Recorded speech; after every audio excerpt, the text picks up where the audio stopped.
राधे राधे दोस्तों, स्वागत है आप सभी का आपके अपने चैनल सनातन धर्म पर। दोस्तों, स्कंद पुराण के अनुसार कार्तिक मास को सभी महीनों में सर्वश्रेष्ठ माना गया है। साथ ही इसे कलयुग का मोक्ष द्वार कहते हैं। यह मास भगवान विष्णु माँ लक्ष्मी को अत्यंत प्रिय है।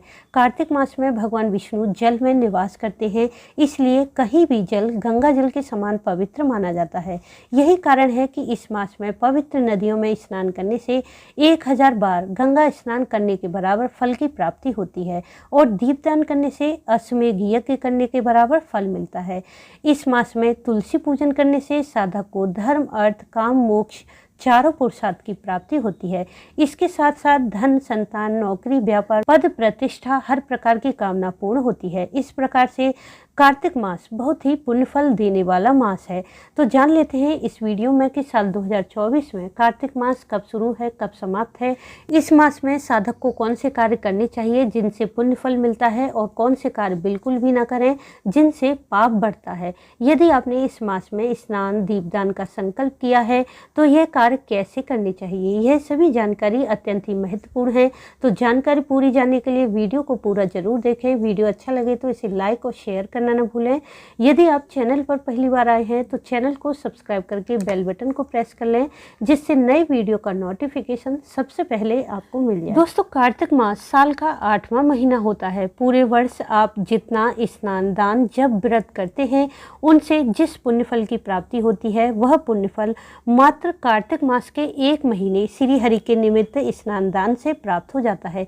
यदि आप कार्तिक स्नान करते हैं तो जान लें इस मास के सभी नियम क्या हैं। पहला नियम है स्नान। वैसे तो इस मास में ज्यादातर लोग कार्तिक स्नान करने का नियम लेते हैं, परंतु इस मास में तारों की छांव में अर्थात सूर्योदय से पहले किया गया स्नान ही मनुष्य को आरोग्यता, सुख, समृद्धि देता है। वैसे तो इस मास पवित्र नदियों में स्नान का ज्यादा महत्व होता है, परंतु नदी स्नान संभव ना हो तो घर पर ही स्नान करते समय माँ गंगा और भगवान श्री हरि का मन में ध्यान करके स्नान करें। ऐसा करने से नदी स्नान का ही पुण्यफल प्राप्त होगा।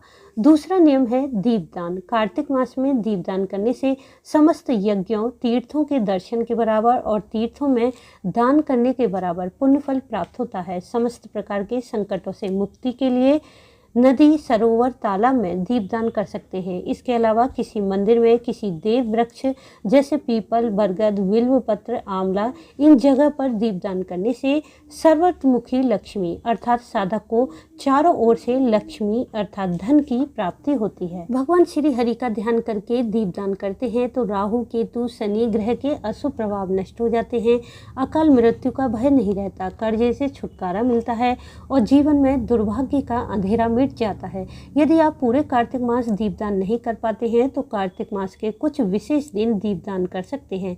जैसे कार्तिक मास कृष्ण पक्ष के 5 दिन अर्थात रमा एकादशी से लेकर दीपावली तक आप दीपदान कर सकते हैं। इसके अलावा कार्तिक पूर्णिमा पर भी दीपदान करने से अनंत गुना पुण्यफल प्राप्त होता है और मन की समस्त कामनाएं पूर्ण होती हैं। कार्तिक मास का तीसरा कार्य है तुलसी पूजन।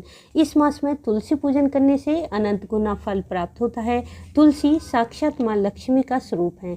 तुलसी भगवान विष्णु को अत्यंत प्रिय है, इसलिए इस मास तुलसी पूजन से श्री हरि सहित माँ लक्ष्मी की भी कृपा मिलती है। साधक के घर में आर्थिक समस्याएं समाप्त हो जाती हैं, दाम्पत्य जीवन सुखमय होता है और स्त्री को अखंड सौभाग्य, सुख, समृद्धि मिलती है। इसलिए इस मास नित्य प्रति तुलसी में जल अवश्य दें और शाम के समय तुलसी के पास शुद्ध घी का दीप प्रज्वलित करें। कार्तिक मास का चौथा कार्य है दान। कार्तिक मास में दान करने का कोटि गुना फल प्राप्त होता है, इसलिए इस मास में या किसी गरीब जरूरतमंद को किसी ब्राह्मण का या गर्म कपड़े, तिल, आंवला, घी, गाय, भूमि, कमल का दान कर सकते हैं। इसके अलावा कन्यादान और विद्यादान भी कर सकते हैं। इस मास में पौधे दान करने का भी विशेष महत्व है, इसलिए तुलसी, आंवला, केला पौधे का भी दान कर सकते हैं। इस मास में दान करने से व्यक्ति के पाप नष्ट होते हैं। दान की हुई वस्तु का फल कभी भी समाप्त नहीं होता और वह वस्तु दुगनी होकर साधक को प्राप्त होती है।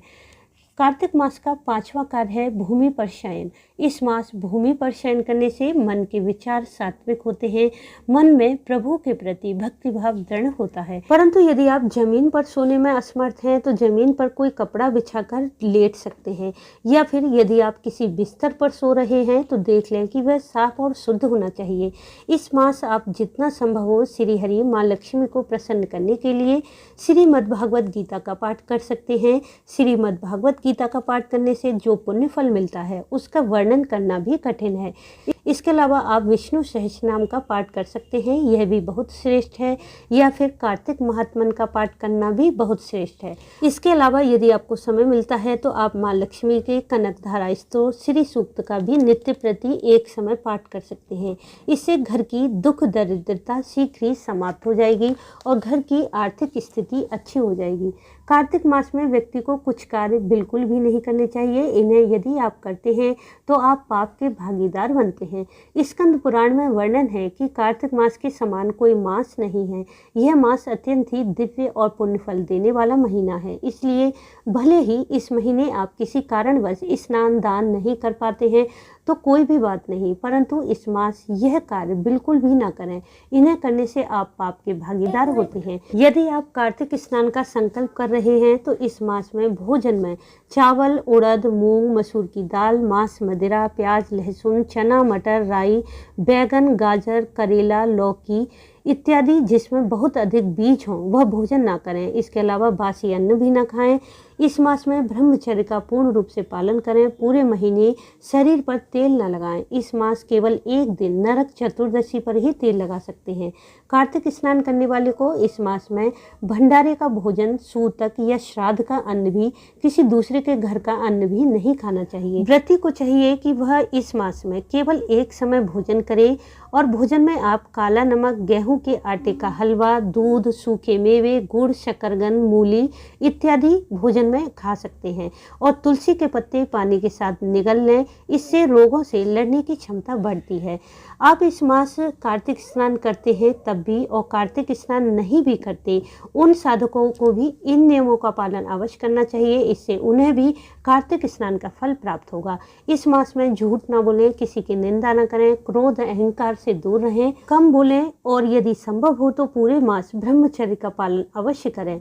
शास्त्रों में कहा गया है कि कार्तिक मास मनुष्य की सभी कामनाओं जैसे अच्छा स्वास्थ्य, जीवन में उन्नति, धन में वृद्धि, सुख, ऐश्वर्य, अखंड सौभाग्य, उच्च शिक्षा, रोजगार की प्राप्ति जैसी अनेक कामनाओं को पूर्ण करता है और श्री हरि सहित माँ लक्ष्मी की अनंत कृपा प्राप्त होती है। इस प्रकार से कार्तिक मास अत्यंत ही दिव्य और पुण्य फल देने वाला मास है। तो जान लेते हैं कि कार्तिक मास कब शुरू है और कब समाप्त है।